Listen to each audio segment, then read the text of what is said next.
Mais en fait, c'est vrai que j'avais déjà tourné Les Grandes Personnes 4 ans avant d'avoir tourné ce film-là.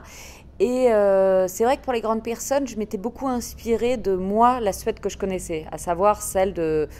on a une maison dans l'archipel de Göteborg, sur une île dans l'archipel de Göteborg. Et c'est vrai que j'ai passé tous mes étés là-bas et ça m'avait beaucoup, beaucoup inspirée pour écrire Les Grandes Personnes. Et après ce film-là... j'ai eu envie de continuer à tourner en Suède et j'ai eu envie d'explorer les paysages différemment. Les paysages, j'avais envie de grands espaces, j'avais envie de grandes routes, de grands espaces qui rappellent un peu la mythologie du road movie à l'américaine. Et voilà, j'avais envie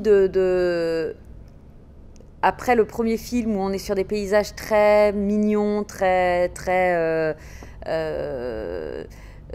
euh, oui, voilà, sur une petite île, quelque chose de petit, de tout d'un coup, tout agrandir.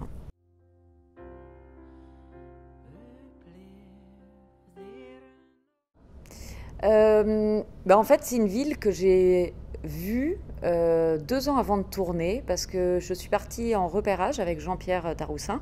On a décidé de partir tous les deux en voiture et de faire le trajet de l'écriture.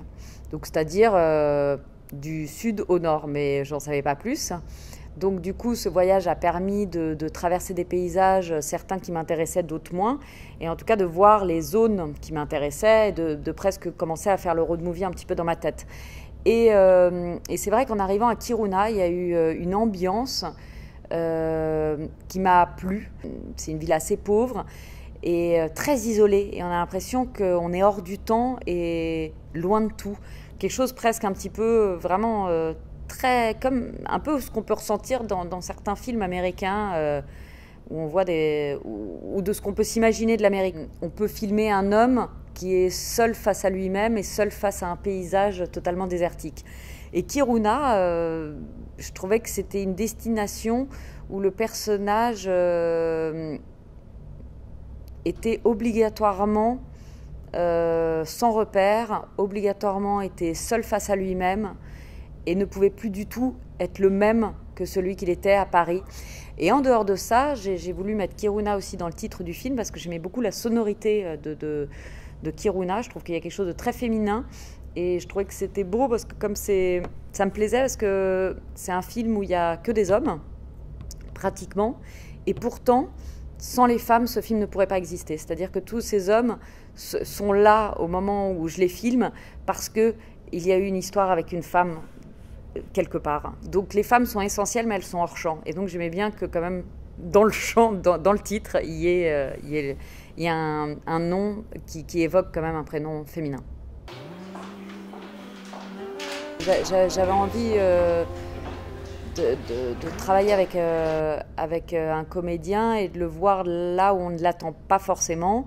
Et puis aussi, je sais qu'il sait faire un bon comédien sait tout faire, et je sais que c'était un bon comédien pour avoir déjà travaillé avec lui sur Les Grandes Personnes. Et c'est vrai qu'au cinéma, on a plus exploité Jean-Pierre Daroussin dans des rôles plus de gentil, ou dans la comédie aussi. Mais je pense aussi que c'est quelque chose... on colle aussi souvent des étiquettes. Et moi, je trouvais ça justement intéressant de travailler avec un comédien qui a un physique doux, parce que c'est vrai qu'il a ce physique quand même qui est plutôt un physique doux, et il y a de la tendresse dans ce visage, sur son visage. Et pourtant, voilà, avec ce visage-là, et pourtant... que le personnage puisse avoir un regard perçant, puisse avoir un regard dur. Je trouvais que c'est plus intéressant de travailler comme ça que de prendre tout de suite un comédien qui a un visage de gros dur tout de suite. Je trouve que ça crée de la complexité. Et la complexité, c'est toujours intéressant pour moi.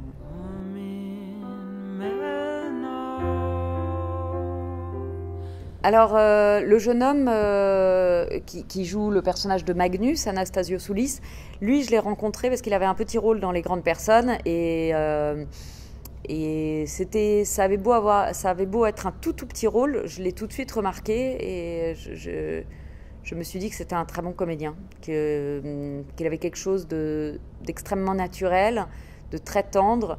Et il y a quelque chose de très romantique sur son visage. Il y a quelque chose qui se dégage, qui est très romantique. Et ça me plaisait beaucoup. Ça m'inspirait pour écrire. Et en fait, c'est en le voyant à côté de Jean-Pierre que je me suis dit, tiens, j'ai vraiment envie d'écrire cette histoire.